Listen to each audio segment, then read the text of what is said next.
Good day everyone. My name is Mark Angelo A. Lurritana from BSE Filipino 2. We are assigned to tackle about Chapter 12, which is Global Citizenship. But before we start, let me introduce to you my group mates. Miss Brinsel Olmo, Miss Nicole Kaiser Africa, Miss Mar Francesca Mercado, Miss Susain Ferrer, and yours truly. So what do we mean by global citizenship? Global citizenship is all about shared values and shared responsibility. Diversity, interdependence, empathy, and perspective are essential values of global citizenship. Global citizens harness these values and are uniquely positioned to contribute in multiple contexts locally, nationally, and internationally, without harming one community to benefit another. They foster and promote international understanding. So, before we start, our learning outcomes, at the end of discussion, the student should able to articulate a personal definition of global citizenship. Second, appreciate the ethical obligation of global citizenship. And last, explain what global citizen means. So, to emphasize what is the meaning of global citizenship, let's listen to Miss Mar Francesca Mercado. Good day everyone, my name is Mar Francesca M. Mercado, the reporter of Global Citizenship and Global Citizenship in Education. Global citizenship is an idea that all persons have rights and civic responsibilities of being a member of the world with whole world philosophy and sensibilities rather than as a citizen of particular nation or place. In other words, it is the umbrella term for social, political, environmental, and economic actions of globally minded individuals and communities on a worldwide scale. It means the awareness of interconnectedness among people, societies, and environments around the globe. It emphasizes responsibilities and contribution to a global society and economy. When people develop a sense of global citizenship, they learn to respect seminal universal values such as peace, sustainability, and upholding the human rights and dignity of all people. The concept may have a similar meaning to world citizen or cosmopolitan in common usage, but it also has supplemental specialized meanings in different context. Global citizenship education. In education, the term is most often used to describe a worldview or a set of values toward which education is oriented. The concept of global citizenship has been linked with awards offered for helping humanity. Global citizenship is all about encouraging young people to develop the knowledge, skills, and values they need to engage with the world. And it's about the belief that we can all make a difference. Education global citizenship is not an additional subject. It's a framework for learning, reaching beyond school to the wider community. There are common perspective of global citizenship based on the global citizenship education developed by scholar. These are: first is critical and transformative perspective. Students can learn about global citizenship in a critical and transformative way, where they believe, feel, and act. GCED requires students to be electorally crucial and individually transformative in this approach. And then the number 2 is mindedness. It is the ability to see the world as an universal platform and the authority to weigh the interests of different countries against the needs of the entire planet. And then the lastly is number 3, holistic understandings. This perspective was founded by Mary Merrifield, former guidance counselor of Ball State University in the United States, which focus on understanding self in relation to a global community. The said viewpoint adheres to a curriculum that deals with human values and principles, as well as concerns worldwide systems, cross-cultural understandings, and history, and the development of evaluative and analytical skills.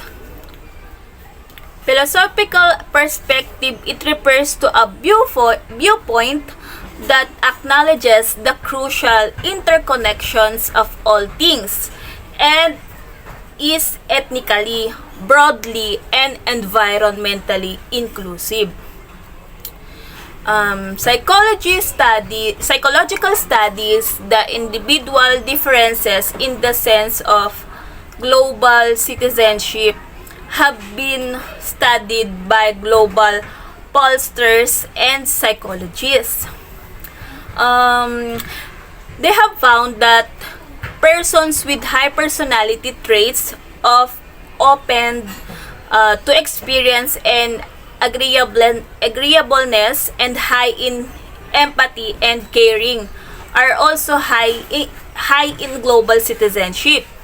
They also discovered that social dominance perspective and psychopathy are all linked to a lower level of global human identification. That's all. Next reporter, please. Magandang araw sa lahat. Ako si Praisela Olma, mag-uulat ng the globalization citizenship aspects. The idea of global citizenship may require a redefinition of ties between civic engagement and geography. Ang global citizenship daw ay nagbabago ang pagkakahulugan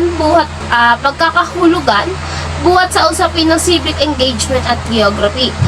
Dahil sa paglago ng makabagong teknolohiya ay hindi nalilimitahan ang tao na makilahok sa mga gawain sa kanilang lugar o sa kanilang o sa ibang bansa kahit na sa ibang dako sila ng mundo. Katulad ng pagboto, kahit na sa ibang bansa sila, pwede silang bumoto sa bansa na pinanggalingan nila dahil sa teknolohiya o dahil na rin sa modernisadong panahon na ngayon. An interesting future sa globalization is that while the world is being internalized, it is also being localized at the same time. Ang mundo ay lumiliit bilang lokal na komunidad, katulad ng barangay, mga pamayanan, and mga cities. Ito ay mas lalong pinapahalagan. Ito daw ay may kita sa terminong globalisasyon o isang portmanteau ng mga salitang global at lokal. Nabanggit ito ni Moscow noong 1999. Nakikitang lumalaki ang kalagahan daw ng mga technopole. And article number 1 of the UN General Assembly adopted a resolution of 217A third, promulgated on December 10, 1948, also known as Universal Declaration of Human Rights, strongly emphasized that all human beings are born free and equal in dignity and rights. They are endowed with reasons and conscience and should act towards one another in spirit of brotherhood. So, dito na nga, sinasabi na nga dito sa Article 1 na universal, tawag dito, all humans being are born free and equal. So, ito nga, sasabi nga free and equal. pantay-pantay ang ah, ah, pa- ang pantay-pantay ang pagkatao, may hirap man or mayaman. Ganun. And Article number 2 states that everyone is entitled to all the rights and freedoms set forth in this declaration without distinction of any kind such as race, color, sex, language, religion, political, or other national or social origin, property, birth, or other status. So ito, maitim ka man o maputi, kung ano man ang edad mo, bakla or tomboy, kahit sino, ay pwedeng bumoto. And Article 13 states that everyone has the right to live in the country, including his own, and to return to his country. Ito ay malaya kang umalis ng bansa and as the same time bumalik din. Ganun. British jurist ABDC in 1885 cited by Keegan and Green 2000 popularized the phrase of rule of law. Ito ay ni-emphasize ng tatlong rule of law. Number 1, no one can be punished or made to suffer except for a breach or law. Ito daw yung walang sino man ang pwedeng parusahan na hindi aprobado ng korte. Number 2, no one is above the law and everyone is equal before the law regardless of social, economic, or political status. Walang sino man ang mas mataas sa batas at ang lahat ay pantay naman bago na ipasa ang batas. Meaning lang neto, ang mga naparusahan na ng ibang batas bago na ipasahan ng bagong batas ay walang magiging epekto ang bagong batas sa kanya. And number 3, the rule of law includes the result of the judicial decisions determining the rights of private persons. Nasasaklaw ng rule na ito kung ano man ang magiging judicial decisions. For example, sa bansa kung saan naroroon yung OFWs, nabibigyan siya ng dual citizenship and aprobado din ng rule of law ayon and depende din sa bansa kanyang pinuntahan. At dito nagtatapos ang aking report. Maraming salamat. Good afternoon, everyone. My name is Saint Valeria Ferrer from BSED Filipino, and my topic is all about social change and global civilization. So first, social change. What is social change? Social change as a sociological term is defined as the alternation is basic structures of social group of society. Social change includes number 1, change in the social institutions, the rules of social behavior, value systems, or the social relations of a society or community. Second one, when behavior patterns change in large numbers and this change is visible and sustained.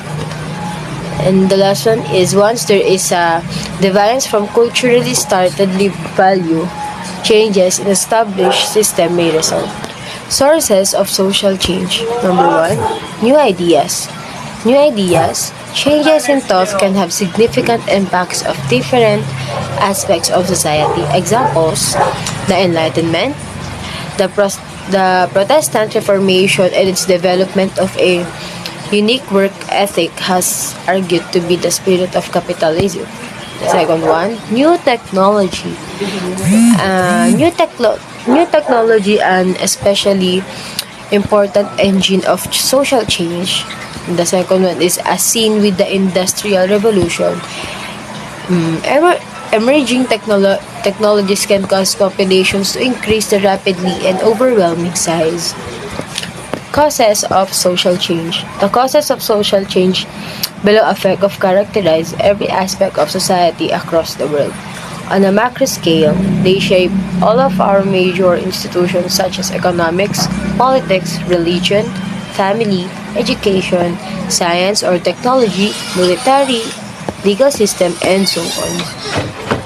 On a microscope, they shape values, attitudes, beliefs, and behaviors of human beings to all over the world. Globalizations, the 9 global civilizations can be divided into 3 zones: Eastern Old World, Western Old World, and New World. Within a given zone, civilizations exerted significant cultural influence upon each other, while cultural influence between zones was limited. So, what is global civilizations?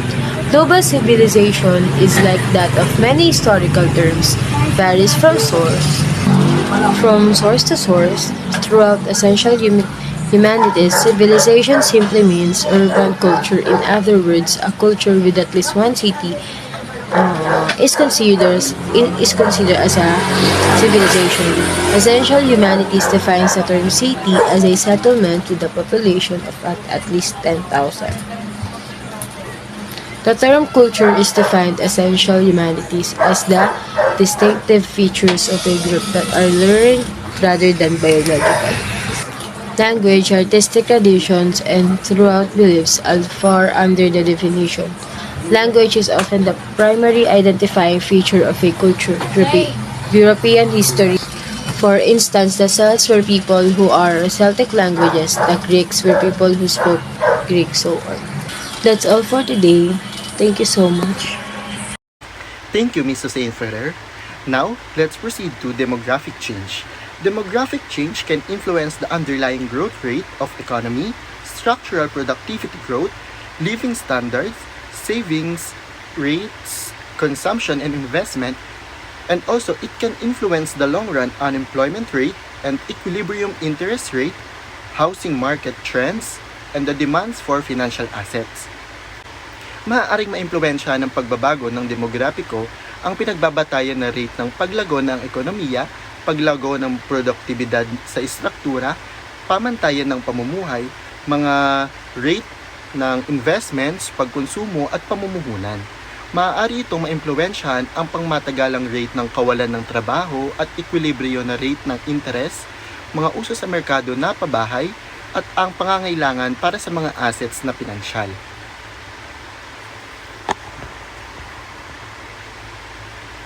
Ang paglipat sa loob at sa lipunan ay isa pang demograpikong salik na nagsusulong ng pagbabago.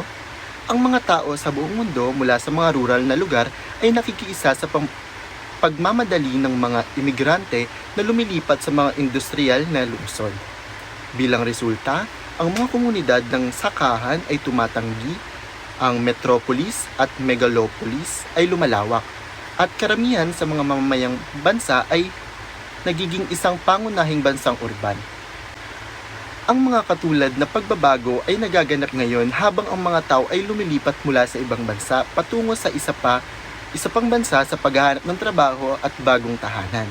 So, let's proceed to social movement and change na ire-report ni Ms. Nicole Kaiser Africa. Good day everyone, I am Nicole Kisri R. Africa, and today I will discuss the social movements and change, types of social movements, and explaining social movement. Pero ang unang nating talakayin ay ang social movements and change. So ano nga ba ang social movements and change? Social movements refer to an organized activity that encourages or discourages social change. Just like any other nations in the world, our history is the story of all kinds of social movements, from the colonial drive for independence for today's organizations, supporting or opposing abortion, divorce, gay rights, drug abuse, and the death penalty.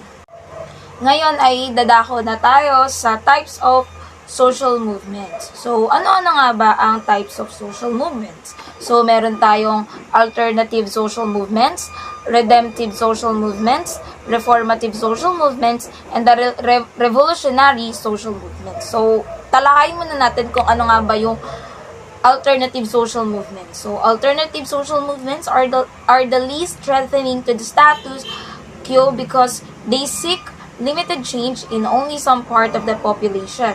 Promise Keepers, one example of an alternative social movement, encourages Christian men to be more spiritual and supportive of their families. So, ang susunod naman ay ang redemptive social movements. So, redemptive social movements also have selective focus, seeking radical change in some individuals. For example, Alcoholics Synonymous is an organization that helps people with an alcohol addiction achieve a sober life. So the next one is reformative social movements. So reformative social movements aim for only a limited change but target everyone. The environmental movement seeks to interest everyone in protecting the natural environment. So the last one is the revolutionary social movements. So revolutionary social movements are the most extreme of all, striving for major transformation of an entire society, sometimes pursuing specific goals and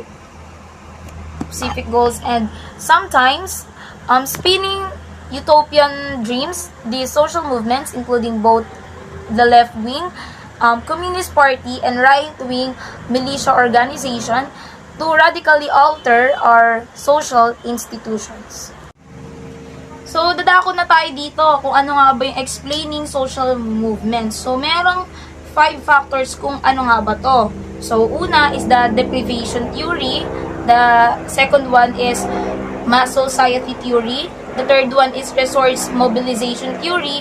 At ang pang-apat ay ang culture theory. At ang panghuli o ang panglima ay ang new social movement theory. So, talakayin muna natin kung ano nga ba yung deprivation theory. So, it is holds that social movements arise among people who feel deprived of something, say, income, safe working conditions, or political rights. Whether one feels deprived or not, of course, depends on one's expectations. So, thus people mobilize in response to relative deprivation, a perceived disadvantage arising from some specific comparison. So, this concept helps explain why movements for change surface in both good and bad times. It is not people's absolute standing that counts, but how they subjectively perceive their own situation. So the next one, or the second one, is the mass society theory. So it is argues that social movements attract socially isolated people who seek through their membership, so a sense of identity and purpose. From this point of view, social movements have a personal as well as political agenda. So, ang susunod naman natin ay ang resource mobilization theory. So, it is links the success of any social movement to available resources. So, including money, human labor, and access to the mass media. So, since most social movements begin small, they must look beyond themselves to mobilize their resources needed to increase their chance for success. So, ang susunod naman natin, o ang second to the last one, is the culture theory. So, it is points out that social movement depends not only on material resources but also on cultural symbols. So, people must have a shared understanding of injustice in the world before they can mobilize to bring about change. So, in addition, or all in all, specific symbols such as mass media, images of starving children around the world, can generate powerful feelings that motivate people to act. At ang last one natin, o ang panghuli natin, ay ang new social movement theory points out the distinctive character of recent social movements in post-industrial societies. So, not only are these movements typically national or international in scope, but most focus on quality of life issues, including the natural environment, the world peace, or animal rights, rather than the traditional concern with economic issues.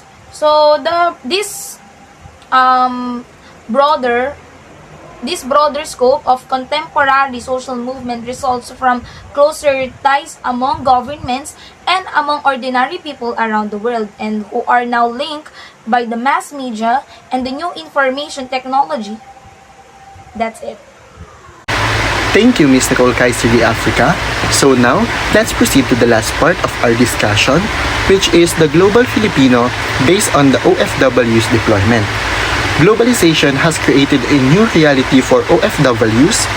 There has been a feminization of Philippine migration, and OFWs have based their identity on what they can do for their family. Because of the importance the OFWs placed on the welfare and well-being of their families, labels are of a little significance to them. So, the number of overseas Filipino workers or OFWs who work abroad at any time during the period of April to September 2016 was estimated at 2.2 million overseas. Overseas contract workers or OCW or those with existing work contract comprise at 97.5% of the total of OFWs during the period of April to September 2016. The rest, or 2.5%, work overseas without contract. There were more females than males among the OFWs, with the female OFWs comprising $3.6 of the total OWS. Female OFWs were generally younger than male OFWs, with more than two-thirds, 67.8%, of the female OFWs belonging the age group of 25 to 39 years. In comparison, male OFWs in this age group made up 57.4%. Male OFWs aged 45 years old and older accounted for 23.9% of all male OFWs, while their female counterparts in the age group made up to 13.8%. Among occupation groups, elementary occupations, 34.5, comprise the largest group, followed by those who work as service and sales workers in 19%, plant and machine operators and assemblers 12.8%, and craft and related trade workers 11.6%. So, see the table to understand more. So, let's go to the last table, which is place of works of overseas Filipino workers in 2016. So, in Africa, it has 1.4, in Asia, 85.0, in East Asia is 17.9, in Hong Kong, it has 5.6, in Japan, it has 3.5, in Taiwan is 5.2. So, Asia is most dominant in terms of Filipino workers in 2016 who has 85.0. So other countries in East Asia including China and Korea has 3.6. In Southeast and South Central Asia including Brunei 2.5. In Western Asia it has 56.9. In Kuwait 6.4, in Qatar 6.2, in Saudi Arabia has 23.8, UAE 15.9, Western Asia including Bahrain, Israel, Lebanon, and Jordan has 4.6, Australia has 1.4, Europe has 6.6, North and South America has 5.6, and other countries has less than 0.1%. So based on the chart, we can see from there are a lot of Filipino workers who is working abroad. In conclusion, migration has become a common demographic response of Filipinos to various socio-economic problems. In the light of the severe economic crisis that has confronted the country in the recent years, the Philippines has become a major source for international migrants and become one of the largest sending countries of labor to various countries in the world. The Filipino workers, both women and men, leave the country in order to earn sustainable income, a condition that is difficult or inadequate in their own country. This report investigates if OFWs perceive themselves within the context of the social labels or local modern day heroes or global servants. Do these labels affect their personal, family, or social life? So that's all for today. Thank you for listening and keep safe and God bless. Thank you.